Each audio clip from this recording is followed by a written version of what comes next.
ఆ విషయాన్ని తన భార్యకు చెప్పి వివాహానికి ముందే వెళ్దాం అని అంటాడు.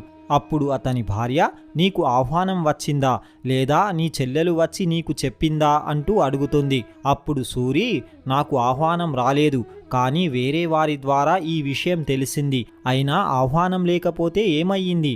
ఆమె నా చెల్లెలు, అతను నా మేనల్లుడు, మనమిద్దరం వెళ్దాం అని అంటాడు. అప్పుడు అతని భార్య, చూడండి, మనకు ఎంత దగ్గర బంధుత్వమున్నా మనం మాత్రం పిలవకుండా వారి ఇంటికి వెళ్ళకూడదు అని అంటుంది. అప్పుడు ఆ భర్త, చూడు, వాళ్ళు ధనవంతులు, అందరినీ పిలవడంలో నన్ను మర్చిపోయి ఉంటారు, లేదా ఆహ్వానం పంపినా అది మనకు అందలేదేమో, నువ్వు ఏమీ ఆలోచించకుండా అక్కడికి వెళ్ళడానికి సిద్ధం చెయ్యు అని అంటాడు.